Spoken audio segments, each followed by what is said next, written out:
Oke, semangat pagi rekan teknik semua, masih bersama saya ya, Andi Cahyo.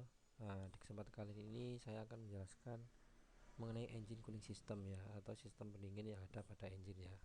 Nah, langsung aja untuk komponen yang pertama. Di sini ada radiator ya. Nah, ini radiator nih, nomor satu.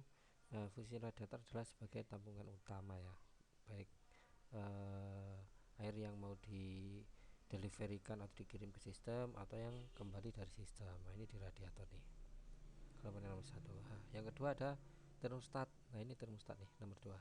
Nah, fungsinya adalah untuk mempercepat tercapainya suhu kerja ya. Umumnya kan suhu kerja engine itu 70 sampai 90 derajat ya. Nah, jadi termostat yang membantu mengatur aliran pada saat temperatur di bawah 70. Dia akan dialirkan ke water pump untuk disirkulasikan kembali ke sistem engine biar cepat panas nih, cepat tercapai suhu kerja.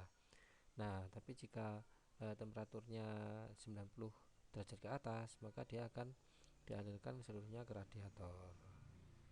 Nah, kalau di antara 75 sampai di bawah 90 itu akan terbagi ya alirannya ya, akan dibagi sebagian, ada yang dialirkan kembali ke sistem, sebagian juga ada yang didinginkan ke radiator. Nah, itu adalah fungsi dari termostat.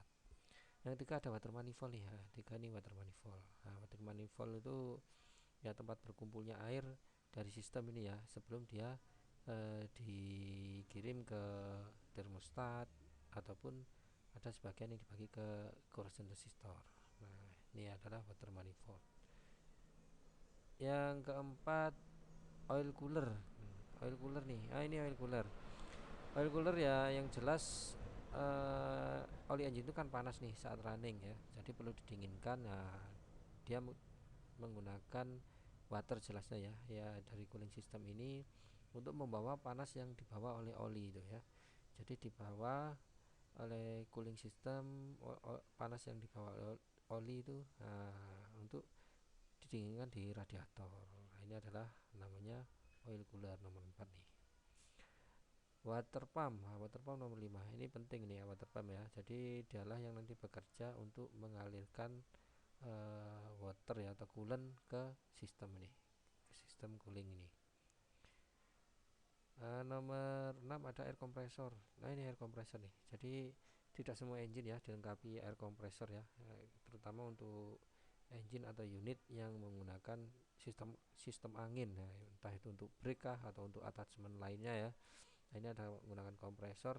Nah, biasanya di silinder headnya kompresor itu menggunakan pendingin air atau coolant ya, yang mengambil dari cooling system ini. Jadi ini tidak semua engine ada. Kalau kalaupun ada, biasanya memang mengambil pendingin dari cooling. Ini adalah air compressor. Fan.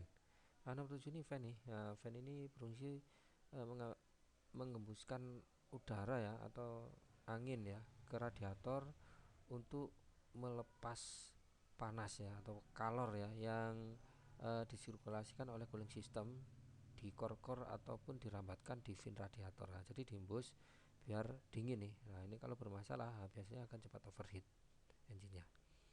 Corrosion resistor. Corrosion resistor ini sangat penting ya. Selain menjaga pH netral ya dari coolant atau water, dia juga ada mengandung inhibitor ya. Inhibitor itu uh, pelindung karat ya, pelindung karat ataupun anti anti basah ya, asid dan basah. Jadi di komponen-komponen cooling system ini biar tidak timbul karat ya ataupun endapan ya. Kalau asam kan karat, nah kalau basah itu nanti timbul kerak ya, kerak-kerak di dinding yang menghambat transfer panas atau eh, proses untuk pendinginan engine. Nah, makanya perlu ini corrosion resistor. Oke, yang A dan B ini keterangan ya untuk yang di oil cooler nih. Jadi yang A itu oil lubricating. Nah, ini yang A ini oil lubricating berarti jalurnya untuk oli. Kalau cooling water, nah ini yang hijau ini, B ini hijau ya. Jadi tempat untuk aliran water. Oke ya. Jadi kalau secara keseluruhan kerja dari cooling system itu urut-urutannya dari sini nih. Radiator nanti dialirkan atau dipompa ya oleh water pump ya. Nah, dialirkan seret menuju ke sistem. Di sini dia akan menuju ke oil cooler dulu nih nomor 4. Nah, ini oil cooler baru didistribusikan ke dalam engine ya. Nah, ada yang ke water jacket ya kan, water manifold juga ada. Nanti ada juga yang ke ini galerinya, water gallery ya. Di sini water jacket lah ya. Nah, di sini ada water manifold. Nah, baru nanti akan dibagi nih. Ada sebagian ke corrosion resistor, ada yang ke termostat. Nah, termostat yang nanti akan mengatur nih seberapa persen yang diputar kembali ke sirkulasi engine, berapa persen yang dikirim ke radiator. Seperti itu. Oke ya, demikian video dari saya. Kunjungi blog saya di crankshaft1.blogspot.co.id ya. Mudah-mudahan video ini bermanfaat dan tetap semangat.